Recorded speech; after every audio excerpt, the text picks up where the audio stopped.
Hi there, everyone, and welcome to the Daily Gardener. And thank you for listening. I'm your host, Jennifer Ebling. It's February 3rd, and there are 45 days left until spring. We're almost done with the 40s. Today, we'll celebrate a man with perhaps the perfect last name for a botanist, Blume. And we'll also learn about a wild berry that is a sister to the blueberry and the cranberry. We'll hear some words about the devastating impact of the poisonous white snakeroot on the family of one of our American presidents. And we grow that garden library today with a book about the story of two botanists with different fates, yet both of them made their mark in horticulture. And then we'll wrap things up with the story of a Southern poet who was born on this day. But first, I have a few reminders for you.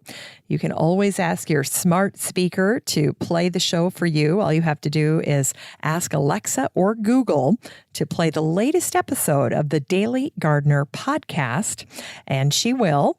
And then you can also say, play the next episode or play the previous episode, and she will do that as well. And then also, if you get a second and you want to head on over to the website for the show, that's where you'll find all of the show notes for every single episode. You'll find all the poetry there, all the botanical literature that I talk about on the show, as well as all the botanical history. And once you're there, you can sign up for the free Friday newsletter. It is right there for you, and it's basically like getting a little garden letter from me in your email every single Friday. I'll give you enough botanical history and literature to tide you over for the weekend, as well as some other fun things, whether it's gift ideas or recipes, and exclusive updates regarding the show as well. And then finally, let's talk about Podchaser really quick. If you like the show and wouldn't mind doing me a favor, all you need to do is head on over to podchaser.com, search for the show there, and then leave a quick review. Podchaser is like an online directory for podcasts, and those reviews, unlike the ones on Apple, actually are available immediately after you post the review. And then other people can see those reviews, and hopefully that will make the show more findable for people who are looking for gardening podcasts. So I'd appreciate it if you can take a second to do that. That would be wonderful. Here's today's curated news.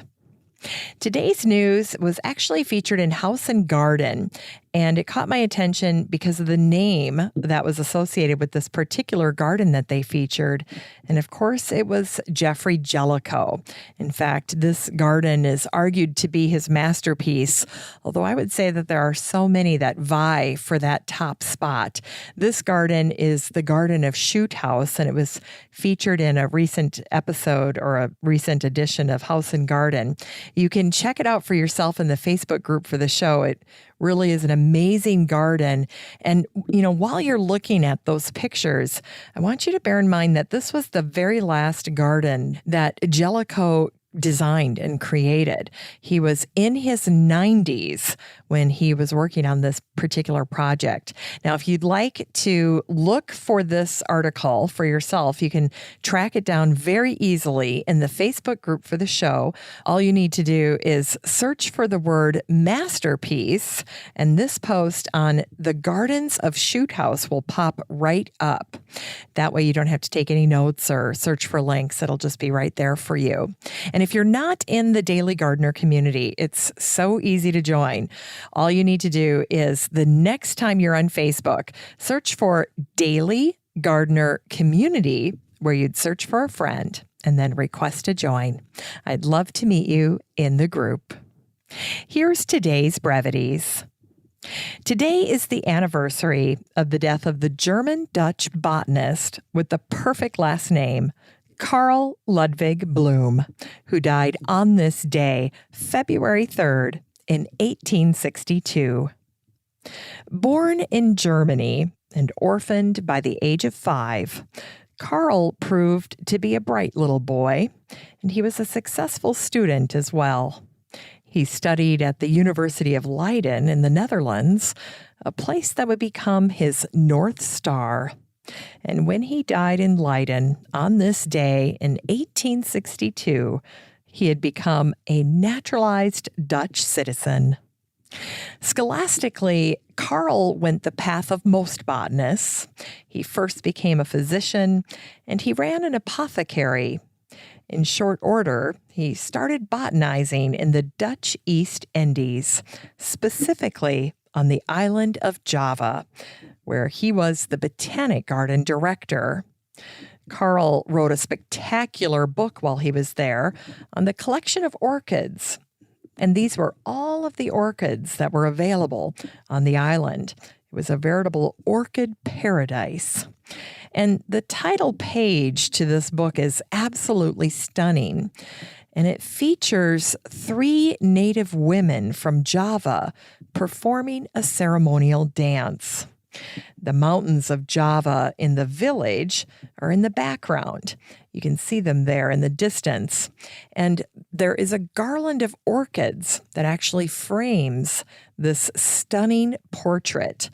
And I've shared it in the Facebook group, so if you head on over there, you'll see it there today. And when you're looking at it, bear in mind that this publication is considered one of the finest works of scientific literature during the early 1800s. In 1825, Carl established the Dendrobium genus of orchids. This genus name is derived from the Greek dendron for tree, and bios, meaning life. So you put the 2 terms together, tree and life, and that refers to orchids' epiphytic habit of growing on trees. They draw life from the trees. And here's a great story about Carl that I thought you'd get a kick out of.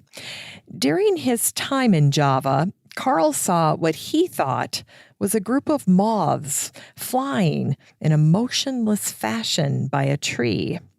It was a strange vision. But when he got closer, Carl realized that what he thought were moths were actually orchid flowers. And so that's why Carl named the species Phalaenopsis amabilis. Now, in nature, unlike at the supermarket, the Phalaenopsis orchid stems are not clipped to a bamboo pole. That's how we see them when we buy them in the grocery store. Instead, they arch away from the tree that they're attached to, and they just sway around very easily with the wind. And it was that motion of the orchid flowers swaying in the wind that led Carl to believe that he had seen an insect, a moth, and not a blossom. The etymology of the word Phalaenopsis comes from the Latin word phal, which means moth. And that's why this orchid is commonly called the moth orchid. Now, should you be tempted this summer to move your Phalaenopsis orchid outside, you should think twice. Just because they're a tropical plant doesn't mean they want full sun. And we run into this all of the time. Somehow we equate tropical and exotic with full blare sun, and that is just often not the case. Phalaenopsis orchids grow in the shade of trees under the tree canopy. So they like indirect sun, indirect light. And if you put them in full sun, if you disregard that, they are going to get sunburned, and you are going to be one sad gardener. So if you're going to move them outside, make sure to put them in a place where they will not get direct sunlight. And sometimes this is why if I move any of my exotics outside, I'll put them on the north-facing covered porch.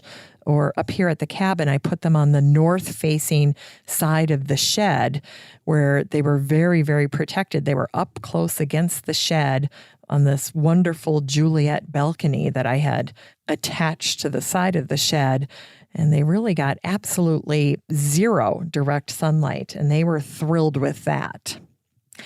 Now, in 1853, Carl Ludwig Blume discovered another popular plant in the mountains of Java. And this one you will no doubt recognize. It was the coleus. Coleus blumei was named in Carl's honor until it was changed in 2006 to Coleus X hybridus, which I think is a shame. I think it should have stayed the same, but they wanted to change it so that they could recognize all of the new hybrid variations. I can understand that, but I'm a little bit of a sentimentalist, so I regret the fact that it changed away from Coleus blumei. So I still say it that way. And as of 2012, the botanical name for coleus is Plectranthus scutellarioides. And the coleus is in the mint family. They have that signature square stem and opposite leaves. If you roll the coleus in between two fingers, you'll feel those square edges. And that's a signature aspect of the mint family. Other members of the mint family include basil, peppermint, oregano, salvia, Swedish ivy, and thyme. And an early nickname for coleus was painted nettle or flame nettle. So if you see those terms being thrown about in an old book, that's what they're referring to. Now, coleus is very easy to propagate from cuttings. All you have to do is pop them in a glass of water, and in a few days, roots will start to form.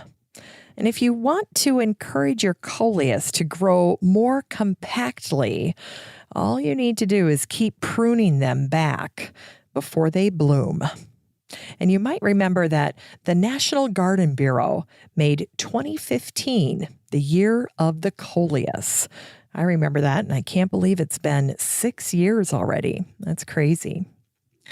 And it was on this day, February 3rd, in 1941, that the Daily Republican out of Pennsylvania published a tiny snippet about the box huckleberry, Galacacia brachycera. Here's what they wrote. In the Tuscarora Forest, Perry County, there's a large box huckleberry bush that's considered the largest on Earth. In 1846, Dr. Asa Gray, the famous Harvard botanist, wrote the first description of the bush, which covers hundreds of square feet of earth. Experts estimate its age to be about 12,000 years old, 5 times as old as the big California trees, this ginormous box huckleberry. Today, that massive colony of box huckleberry still lives in the Tuscarora Forest. I checked. In fact, they thoughtfully include a little trail guide to it right on their website. And speaking of websites, I love what Zoe Bomarito wrote about the western huckleberry species in a post on the National Forest Foundation website. It was very good. Here's what she wrote. She said, "Coming from the Midwest, I heard about huckleberries as a child, but I had never eaten one or even seen a huckleberry for that matter. They don't grow in Michigan. And when I moved to Missoula, Montana, I began to hear about these iconic berries. People are obsessed. Driving through Montana, I guarantee you'll see at least a couple of roadside signs advertising huckleberry milkshakes. I thought everyone was crazy. I soon learned that huckleberries are in my own backyard. They're abundant in our national forests. These delicious, sought-after, and magical berries are available to you on our public lands. Huckleberries are small, red, and purple berries related to both blueberries and cranberries, but they're smaller than a blueberry and sweeter than a cranberry. And many believe that huckleberries are the best of both worlds. Huckleberries come from a shrub-like plant that grows in the underbrush of forests, and more than 12 species of huckleberries are found throughout the Pacific Northwest forests. And as I was researching huckleberries, I found out a few additional facts that I thought you'd find interesting. Many gardeners think blueberries and huckleberries are interchangeable, but this is not the case. And although you can't tell by color alone, since some huckleberries are blue and some blueberries are almost purple, you can distinguish them by the seeds. Blueberries have lots of itty-bitty seeds in their pulp, but huckleberries have exactly 10 small seeds.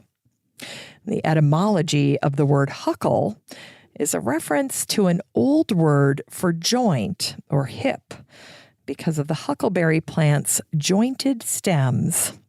In fact, the handles on a coffin are sometimes called huckles. So when you carry a coffin, you're a hucklebearer or a pallbearer. And the phrase, "I'm your huckleberry," is a way of letting someone know that you're just the person for the job. And don't forget that Tom Sawyer's trusted friend was Huckleberry Finn.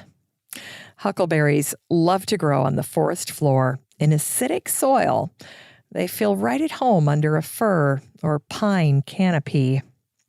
And although plenty of gardeners have tried to grow huckleberries from seed, their attempts don't yield fruit. To this day, huckleberry plants have never been reliably cultivated. And so, huckleberries are still harvested the old-fashioned way. Foragers pick them, and the laborious foraging is precisely why huckleberries are so expensive. They sell for double digits, over $10 a pound. In Unearthed Words, today's words are from Amy Stewart, the gardener and garden writer, from her book, Wicked Plants, one of my all-time favorites. This was a tiny excerpt from her section on the white snakeroot. Amy wrote, "One of the most famous victims of milk sickness was Nancy Hanks Lincoln, mother of Abraham Lincoln. She fought the disease for a week, but finally succumbed, as did her aunt and uncle, and several other people in the small town of Little Pigeon Creek, Indiana. She died in 1818 at the age of 34, leaving behind 9-year-old Abraham Lincoln and his sister Sarah. Lincoln's dad built the coffins himself. Young Abraham helped by carving the pegs for his mother's casket." It's time to grow that garden library with today's book, Both, by Douglas Crace. This book came out in 2004. It's one of my all-time favorites, and the subject is a portrait in 2 parts.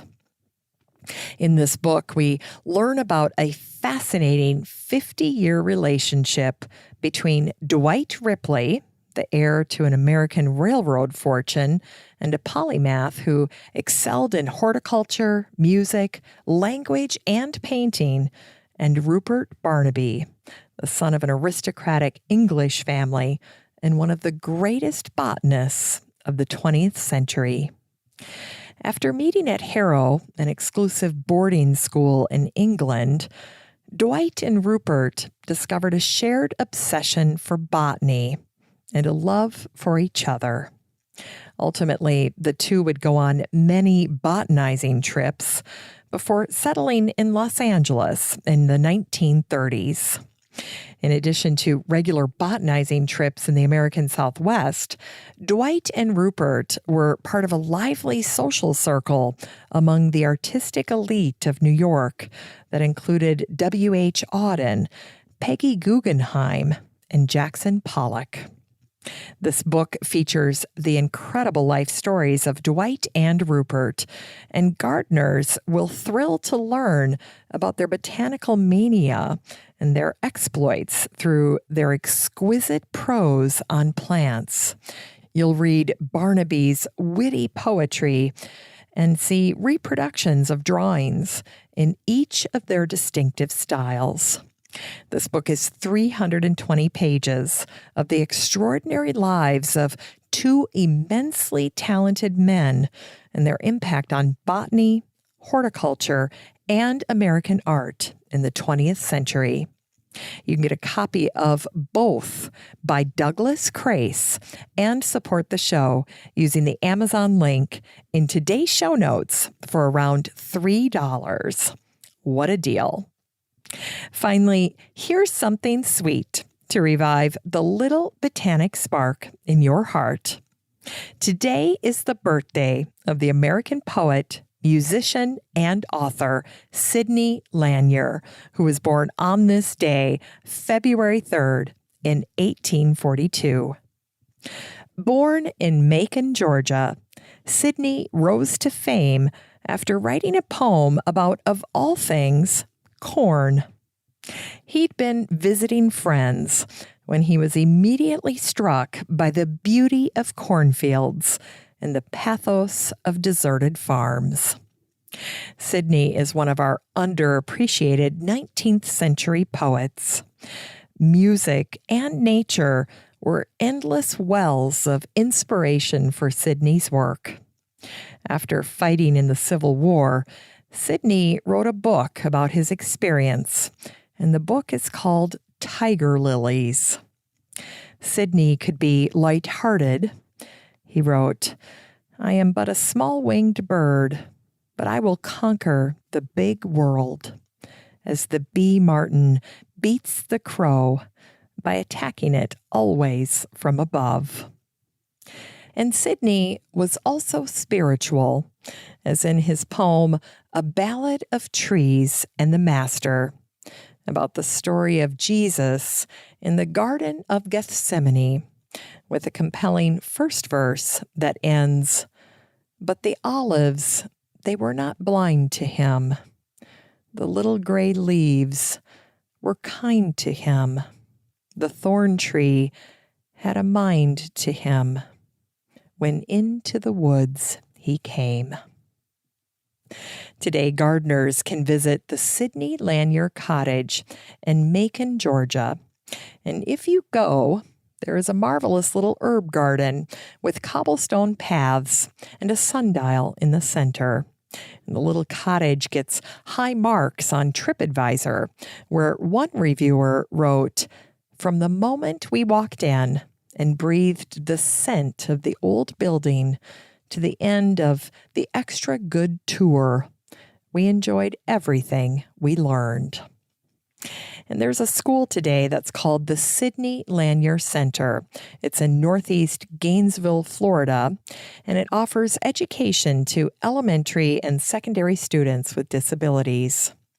In 2015, the students created the Sidney Lanier Community Garden with the help of a master gardener named Susan Lucas. And today, the whole school enjoys the garden, which grows herbs for cooking and sensory therapy, as well as carrots, kale, blueberries, and strawberries. Sidney's dream was to teach at a university that was called Johns Hopkins. It was brand new in Sidney's day. 3 years after the university opened, Sidney was invited to teach. He became an instant sensation with the students, but his body was failing him. And in 1880, after battling years of poor health due to tuberculosis that he contracted during his time in the Civil War, Sidney wrote his final poem called Sunrise. After lecturing for a little over a year, Sidney had to teach sitting down. He was 39 years old. When the school year ended, Sidney and his family went to North Carolina to reset his failing health. And instead, he died with his family around him in a home in Tryon, just a few blocks west of where the musician Nina Simone would grow up. Fittingly, Sidney's grave in Baltimore is inscribed with words from his final poem, Sunrise. It says, "I am lit with the sun. Thanks for listening to The Daily Gardener. And remember, for a happy, healthy life, garden every day. The Daily Gardener is produced in lovely Wyoming, Minnesota with the help of Paige Mance, Brooke Bierbaum, Kiana Rayleigh, Maddie Doyle, Natalie Decker, and Eric Begay. You can find The Daily Gardener on all your favorite social media. You can follow the show on Instagram, and listeners always have a standing invitation to join the free Facebook group for the show. Just search for Daily Gardener Community the next time you're on Facebook and request to join. All the stories and books that are featured on the show can be found over at thedailygardener.org, thedailygardener.org. And while you're there, be sure to sign up for my free Friday newsletter. Last but not least, you can share your own gardener greetings on the show by emailing me at jennifer@thedailygardener.org. I'm your host, Jennifer Ebling, and as always, have a great day in the garden, and we'll see you tomorrow.